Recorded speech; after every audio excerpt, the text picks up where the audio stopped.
On this week's episode of the Best of Johnston County podcast, our guest is Aaron Mullins, the president and CEO of the Johnston County Visitors Bureau. He's brand new to the job, straight from Bentonville, Arkansas, where he used to work for the city of Bentonville and Walmart. We talked to him a little bit about what brought him to Johnston County, how tourism is part of the community and helps shape the community. And we talked to him a little bit about his vision for how Johnston County can tell its story to the world. So listen in. Welcome to another episode of Best of Johnston County, brought to you by Breeden Law Office.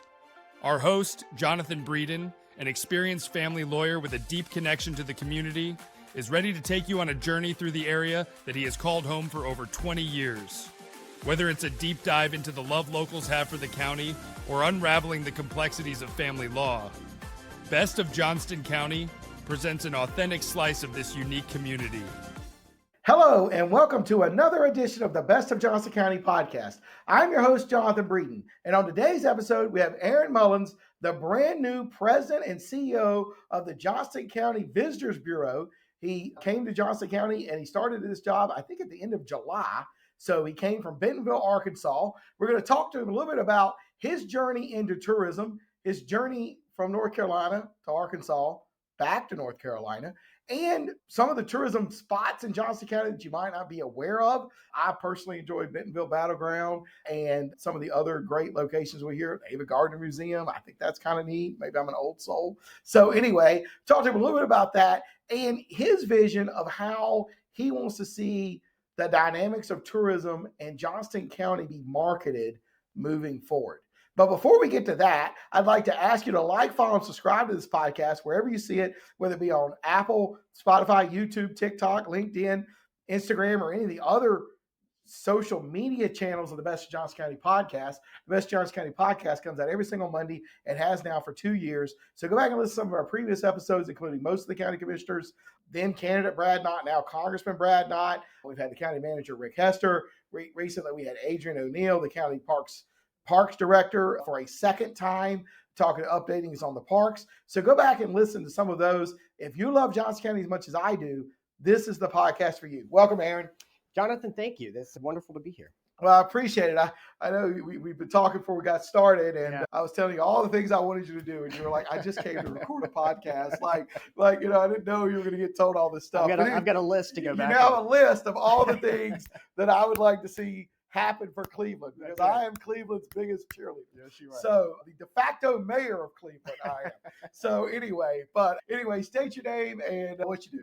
Absolutely. So, well, first of all, thank you for having me. I think I was telling you before we got started as well. I love the format of this podcast, and I think it's just great how you're highlighting the people that are really making the place. And because, here in Johnston County, it's just such a phenomenal such a phenomenal place. I love that you're highlighting the people that are sort of leading the charge, and we're all trying to work together to get to the same goal, I think. But as you stated, my name's Aaron Mullins, and I'm the new president and CEO of the Johnston County Visitors Bureau. I started at the beginning of August, so I'm in my 4th week on the job, and I think it's safe to say we've hit the ground running. It's been a busy 4 weeks, but I'm loving it so far. Well, that's great. That's great. And like I said, you inherited what I thought was a pretty good organization. Absolutely. You know what I mean? I thought it was doing a lot of good things. I thought it could do some things better. But I mean, as an organization, I thought it was fairly well run. It had a structure. I get the emails every week, so I kind of know what's going on. Mm-hmm. But I mean, I know that it needs some modernizing would be the word I would use. And I think that's why they brought you in. Yeah, absolutely. So you're absolutely right. The organization, the structure of the organization, really in a phenomenal place. The team is just top notch. I've worked and seen a lot of tourism teams around the country, and the people that work our team is really some of the best. Yeah, I've always thought, I think their social media, I mean, like whoever, they've had different people doing it, but it's always been kind of neat and fun. And, I've enjoyed that part of it as well. Absolutely. And I enjoy the emails. Anybody can sign up for the emails. I'm not even sure how I got on the list, but I got on it probably 7 or 8 years ago. And I read them every week or every 2 weeks when they come out. Like it gives you the occupancy rate and the the number of visits. It highlights something in the community. It shows where our community is being spotlighted in our state magazine or other type things that people don't even realize. Yeah, that's exactly right. Well, they do a phenomenal job, are doing a phenomenal job. We've got some exciting things coming up, though. We're really going to zero in on storytelling. There's just some really amazing stories to tell throughout the county. And those stories really connect, I think, to why people want to visit, why people do visit Johnston County, and why people should visit in the future. In addition to that, I've already met with the team. We're building out some new strategies going forward on the marketing, communications, and PR side. Those strategies are going to really evolve into how we talk with and communicate with not only visitors coming into the county, but people that live inside the county as well, and how we communicate with our partners that we work with inside of the county, and how we communicate with the leaders that we partner with inside of the county as well. Well, that's great. That's great. And I know your background is in communications. And so let's talk a little bit about that. I know at one point you worked for Department of Health and Human Services in Raleigh. Correct. Sometimes me and them don't always get along when you're mad at the county and DSS and some of the things that happen. I fight for those parents now. That's right. Fight for parents' rights. And anyway, so sometimes I don't know. They probably like me now because I'm not the one, not in the one in there doing it anymore. But there was a time when I was probably persona non grata at that place. So what did you do for them, and where did you go from there? Yeah, absolutely. So I'll backtrack a little bit. I worked for a couple of United States senators, one from Oklahoma when I got out of college, Don Nichols, who's now retired. I love Don Nichols. I've never met him, but yeah. And he's now retired, amazing senator. And then I worked for Elizabeth Dole, worked on her campaign and traveled around the state to actually 95 of the 100 counties, including Johnston County. And then I worked on her legislative team in Washington, D.C. as well, doing some policy work. And then after that, I had my own small business doing some consulting work in Washington, D.C., and then moved over, as you mentioned, to the Department of Health and Human Services to run their marketing and PR. And it was wild. I really enjoyed that job. And while I was doing that, there was an opportunity to go work for Walmart Corporate on their corporate communications team. And I ended up, that's what, sent me to Bentonville. Okay. And how do you get from North Carolina to Bentonville? But Walmart brought me to Bentonville. And I ended up working on the crisis communications team, and then on their community team, which supported stores and sort of community storytelling around the country in some very key markets, and really enjoyed that work. But what I really enjoyed about Bentonville was what was happening within the community. And there was a tremendous amount of economic development taking place. And there was a tremendous amount of tourism development taking place alongside with economic development. And there was a new opportunity that arose for me to run marketing and communications on the tourism side. I wasn't even really familiar with what tourism did, but as soon as I jumped into it, I realized that it was really a combination of a lot of things that I've done within my career. It is marketing, it is communications, but it is partnering with local elected officials. It is working very closely with local businesses. It is engaging with the community. It is sort of looking to see how do we partner not just locally, but regionally? How do we work with the state? How do we create relationships with other destinations around the country that are sort of doing the same thing that we're doing or are hoping to head in the same way that we're? And so we can collaborate and share notes. And it was just a kind of a combination of things that really seemed to fit. And I fell in love with it. Oh, that's great. That's great. I've not been to Bentonville, Arkansas. Yeah. Of course, you know it because everybody knows Walmart. Right. Now, you got to Walmart 15, 16? It was around that time. Yeah. Okay. So, and I know this isn't really tourism, but this is business. Walmart, between 09 and 14, lost its way. The guy that was there was not focusing on the employees. He was trying to cut corners, employees. And then they brought a different guy in, and I can't remember the new guy's name. He came in 14 or 15. Doug McMillan. And Doug McMillan went back to the original thought. So Right. You get there, I guess, about that time. Right. So what did you learn just about communicating? Because I mean, they had lost market share, their employees were not happy, their vendors were not happy. I mean, I guess part of what you had to do was sort of help fix that, because you'd have got there about the same time Doug McMillan got there. Well, Doug is an amazing leader. And for anyone that cares to look this up, his story is actually really fascinating because he started off pushing carts in a Walmart parking lot and has worked his way up through the company, had different jobs within the different stores and then within the company before he became CEO. And that's important because his outlook, and this translates a little bit into how I look at tourism Correct. as well.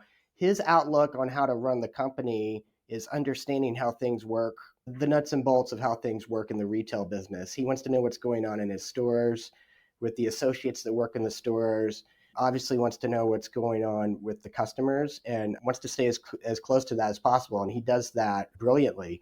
So translate that over to tourism. I very much have a same philosophy, which is that I'm going to want to know what's going on in the county.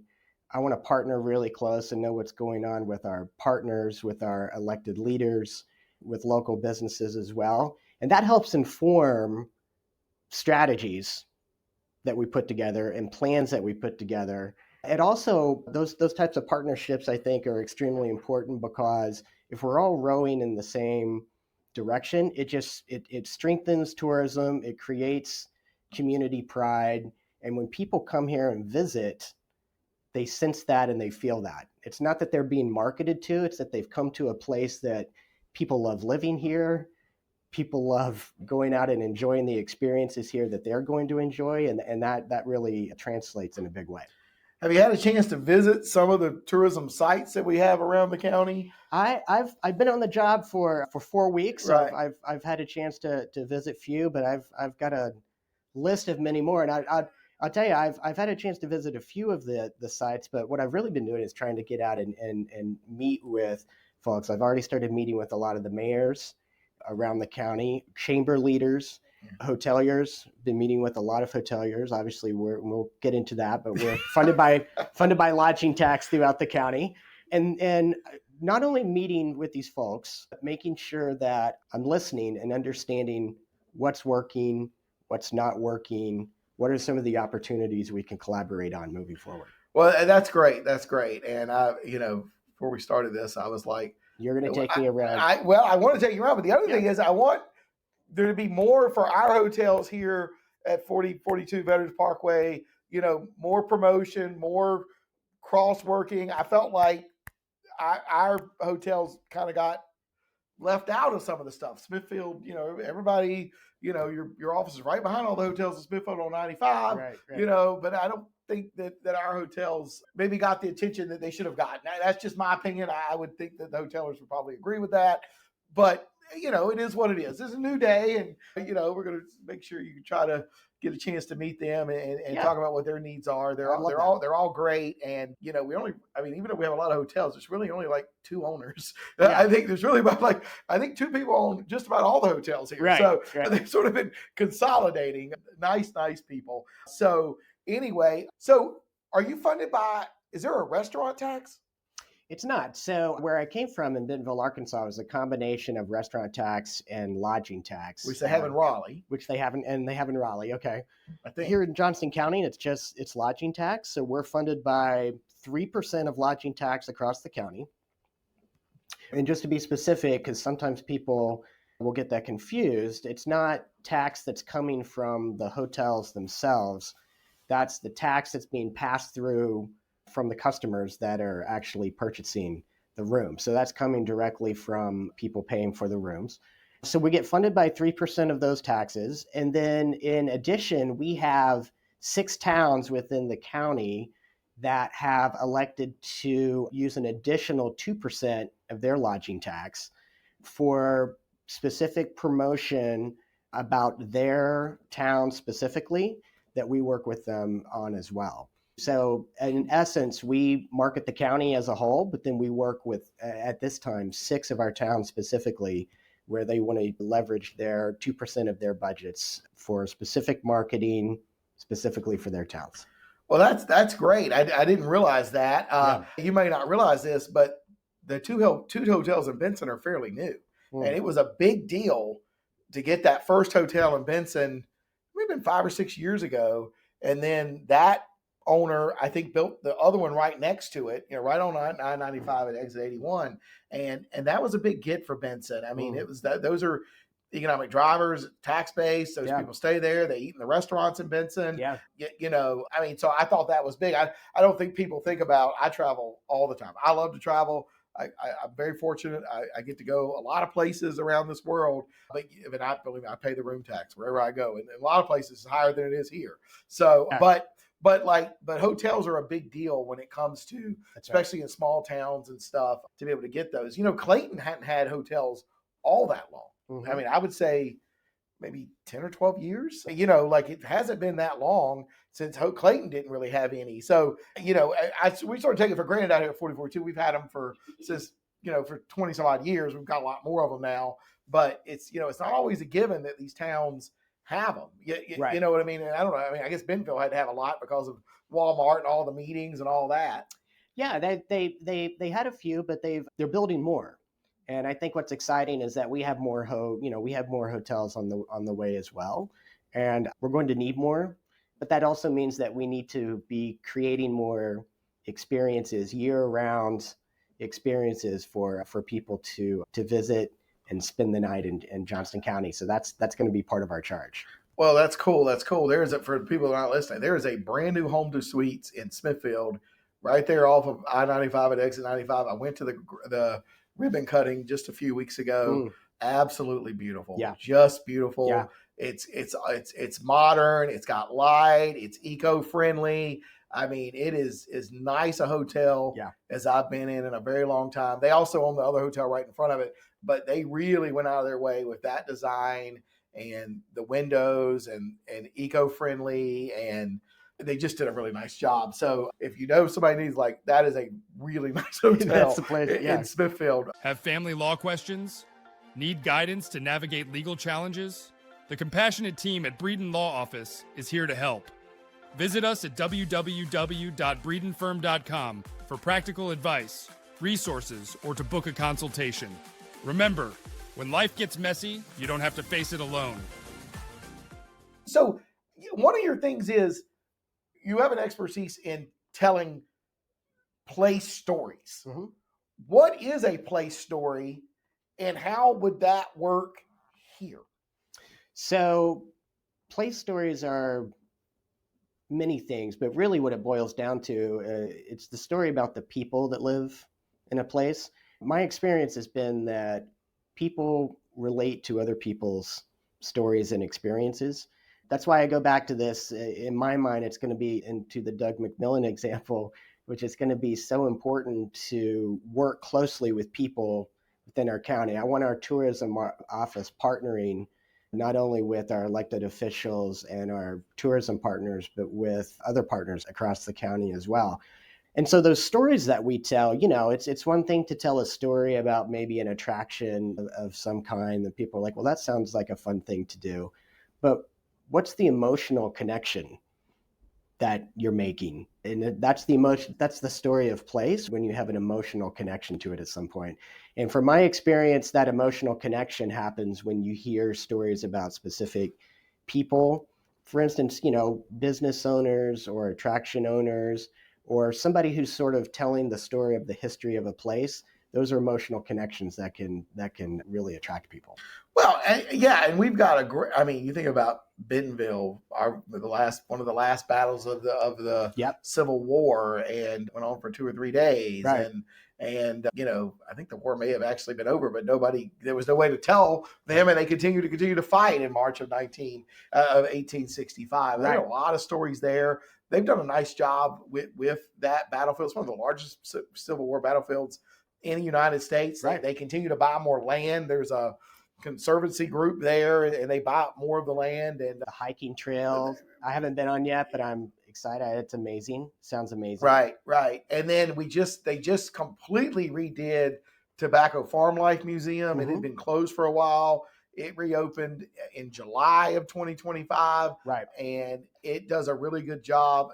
I've not been to the new one, but the old one did a really good job of telling the story of our ancestors and what it was like to grow tobacco and the troubles they had, and from diseases to just the physical nature of the plant, to trying to get it dried out, lots of old stuff. So I mean, those are great things. If you've not been to, I would highly encourage people to go. That's exactly right, and it's a great opportunity to tell the story of a place that's the past, present, and then but also the story of where that place is headed in the future. I think those are things people get connected to. And, I'll give you just an example. Yesterday morning, I was meeting with an amazing organization that we partner with called Joko Grows. And, they work with farmers throughout Johnston County. I was hearing some stories about some of these family farms that were just phenomenal. I've got a list of those, and that was just the tip of the iceberg. And so those stories are throughout our county, and great way to tell those kind of stories are examples of like what you're doing here through a podcast. There's other avenues where those stories can be told as well, and so we're putting together some plans and strategies around that. Well, I mean, this agritourism thing is a big thing, Absolutely. and some of the families in Johnston County have done a great job. If Clayton Fear Farm is getting ready to open up, and it is as good a fright place as you will ever see. But the other thing about Clayton Fear Farm is, they have Clayton Fear Farm daytime with pumpkin patches, and you can play. Huh. They have sand boxes full of corn, and they have slides that land in the corn. Yeah, I used to take my kids when they were little there, and we would get a pumpkin, and they would have face painting and stuff like that. And then at night they have the haunted hay rides, where they literally are so successful, they were hiring Hollywood set designers to help design the scares on these from the costuming of the actors to the sets in the barns to everything to really scare you. Really? And people come from all over to go to Clayton Fear Farm. It's been there for my son's 16. We had his third birthday party there. So at least 13, 14 years. And then I think they do a Christmas light tour, hayride with lights. I think they call it Lights on the Noose. I think that's the same family, but there's tons of those. And the Smith nurseries, I know they had a fire a couple of years ago, but I think they're getting back up and going, and they do a lot in the fall.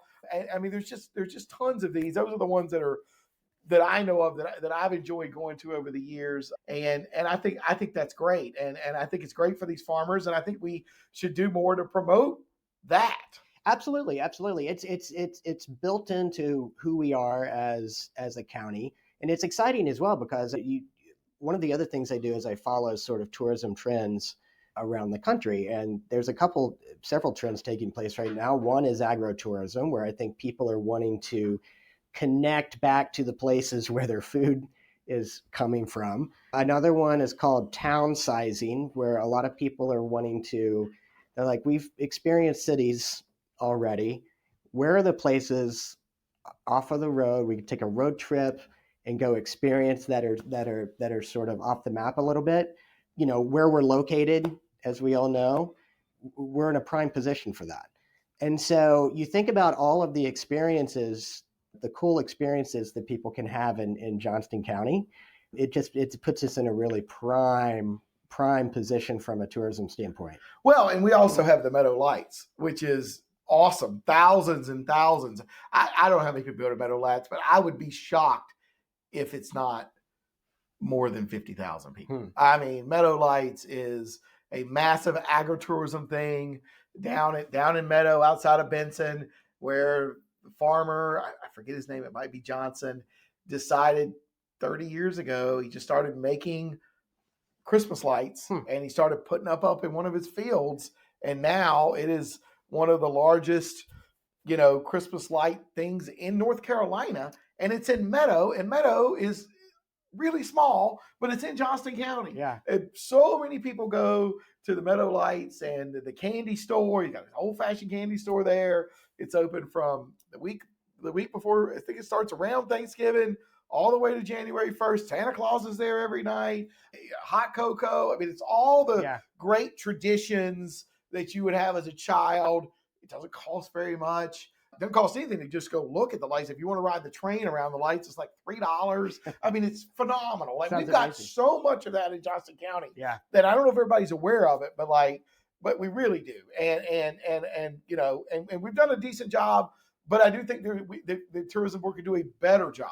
And so what are some of the things where you could see where we might see coming out there in the next 12 to 18 months to communicate this better than we've communicated it before? Well, I think when you look at what we have in place right now throughout the county, I think there's a lot of opportunities. And, again, I've been here 4 weeks, so I want to be very careful about being the new guy who's coming in with big ideas who may not know what he's talking about. I'm trying to listen to as many people as possible and meet as many people as possible. But what I've picked up on so far, I think we have some tremendous opportunities with outdoor experiences. That goes back to what we have happening with the farms. That goes back to the trail development that's taking place, certainly, both bike and hiking. That goes back to, the Bentonville battlefield that you mentioned, those types of experiences. I think we're in a prime place to really build out sort of a music scene within Johnston County as well. There's already a phenomenal scene. We have some amazing venues like the Rudy in Selma. I know there's the Clayton Center, which I haven't had a chance to go there yet either, but that's amazing. Got the theater down in downtown Smithfield and so on and so forth. But where we're located, again, right off the highway, and what we have, I think from a music festival standpoint, I think there's some interesting things that could be done there. There's already a sort of an arts and culture type of experience that we've got built in with the Ava Gardner Museum, the Tobacco Museum that you mentioned, but I think there's a lot of things we can do there. The food scene here has been a phenomenal experience so far. Right. It's very underrated. Very underrated, I think, and I'm just, again, the tip of the iceberg on that, but I think there's a lot of things we can do around the food scene that I'm excited about, especially being in such a agricultural county and sort of that partnership with farms. I know a lot of that's there, that fresh approach with menus, I think is gonna be amazing. And then, shopping is obviously a big part of what we have going on in the county as well with the outlet malls. That's a huge draw for us, but I think also letting people know that in addition to the outlet malls, we have a lot of private businesses in our downtowns and throughout the county. There's a lot of cool markets across the county that people could visit, and that's a whole shopping experience that we can sort of spread out as well. Yeah, well, I tell you what, I could talk to Aaron all day, and I might, but it's not going to be on this podcast. But we're definitely going to have Aaron back in the future, maybe come back in 6 months to 12 months as you've been on the job a little bit longer and sort of see what you think. But so far, you've been here a month. Last question we'll ask everybody. What do you love most about Johnston County? What do I love most about Johnston County? Well, I'd have to say the people. I've had a chance to meet a lot of people so far, and everyone's been extremely welcoming, extremely helpful. My family just moved in this past weekend, and we just love it here. Well, so it's the people for sure. Well, everybody says the people. I think it's the people. It's why I love Johnston County. How can people get in touch with you? Well, there's several ways. So one is our website, johnstoncounty.nc.org. And then we're on social media as well at Visit Johnston County NC. That's a great opportunity.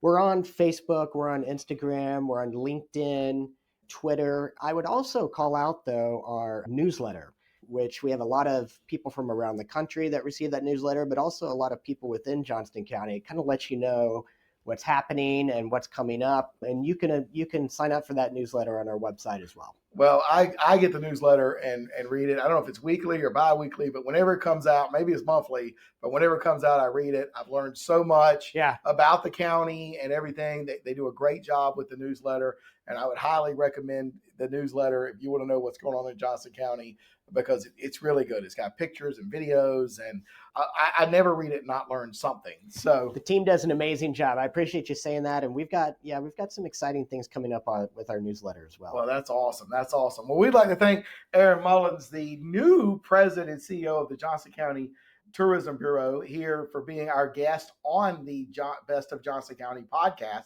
Like we mentioned earlier, please like, follow, subscribe to this podcast wherever you're seeing it. Give us a 5-star review down below so other people will be aware of the Best of Johnston County podcast. If you have guests that you would like us to maybe bring on, you can reach out to us at social media at breedenlaw.com, or you can leave it down in the comments below. Until next time, I'm your host, Jonathan Breeden. That's the end of today's episode of Best of Johnston County, a show brought to you by the trusted team at Breeden Law Office. We thank you for joining us today, and we look forward to sharing more interesting facets of this community next week. Every story, every viewpoint adds another thread to the rich tapestry of Johnston County.